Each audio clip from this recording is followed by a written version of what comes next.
आलेले आहेत। सूरज चव्हाण यांच्यावरती कठोरात कठोर कारवाई करावी, त्यांच्यावर गुन्हा दाखल केला जावा ही त्यांची मागणी आहे। छत्रपती संभाजीनगरमध्ये हे आंदोलन केले जाते।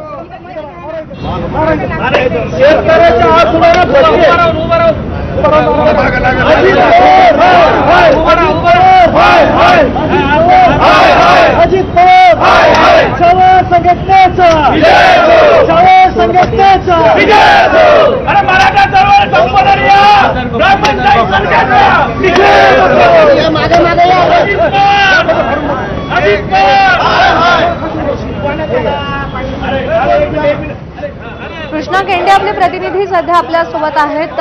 कृष्णा, पडसाद तीव्र होताना आपल्याला दिसतात, काय अपडेट्स आहेत?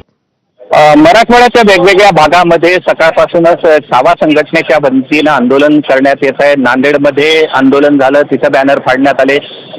नांदेडमध्ये आंदोलन झालं, तिथं बॅनर फाडण्यात आले। छत्रपती संभाजीनगरच्या क्रांती चौकामध्ये देखील या ठिकाणी आपण पाहतोय की आंदोलन या ठिकाणी सुरू आहे आणि कार्यकर्त्यांनी घोषणाबाजी केलेली आहे आणि अजित पवारांच्या विरोधात आणि याशिवाय आपण जर पाहिलं तर अन्य घोषणाबाजी या ठिकाणी सुरू आहे आणि जो हल्ला या ठिकाणी करण्यात आलेला होता त्याचा या ठिकाणी निषेध करण्यात येतो आहे। लातूरमध्ये बंद पुकारण्यात आलेला आहे आणि छत्रपती संभाजीनगरमध्ये देखील आपण पाहिलं तर छावाच्या वेगवेगळ्या संघटना एकत्र येऊन आज आंदोलनामध्ये उतरलेल्या आपल्याला पाहायला मिळत आहेत। पूर्वी कृष्णा, या सगळ्यामध्ये सध्या आपण पाहिलं तर सूरज चव्हाण यांनी दिलगिरी व्यक्त केलेली आहे, पण केवळ दिलगिरीवर समाधान व्यक्त केलं जात नाहीये। आपण सध्या विजय घाडगे यांची देखील प्रतिक्रिया ऐकली, त्यामुळे आता आमच्या पद्धतीनं उत्तर देणार यावर छावा संघटना ठाम आहे।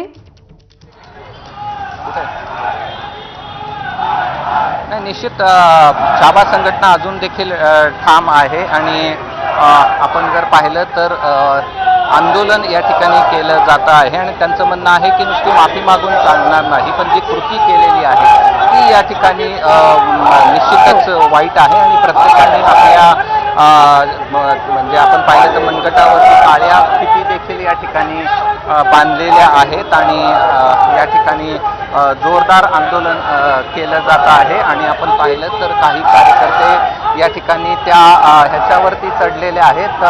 महिला कार्यकर्ते आता आपण पाहतोय ब्रिजवरती चढलेले आहेत आणि अजित पवारांच्या बाबतचे जे निषेध या ठिकाणी केला जातो आहे। छत्रपती संभाजीनगरच्या क्रांती चौकातली ही या ठिकाणची दृश्य आणि पत्ते या ठिकाणी वरून फेकले जात आहेत आणि एक आंदोलन या ठिकाणी केलं जात आहे। यामध्ये महिला देखील सहभागी आहेत आणि छावा संघटना या ठिकाणी आक्रमक झालेली आपल्याला पाहायला मिळते आणि आपण पाहिलं आता तर जे पत्ते देखील वरून पुलावरून खाली फेकले जात आहेत आणि हे एक आंदोलन छत्रपती संभाजीनगरच्या क्रांती चौकामध्ये केलं जात आहे आणि महिला देखील या आंदोलनात थेट आक्रमक झालेल्या आपल्याला पाहायला मिळत आहेत आणि संभाजीनगरच्या क्रांती चौकातली ही दृश्य आहेत। अजित पवारांचे जे बॅनर असलेले फोटो आहेत ते देखील या ठिकाणी फाडण्यात आलेले आहेत आणि पुलावरून खाली पत्त्यांचा कॅट या ठिकाणी उधळण्यात आलेला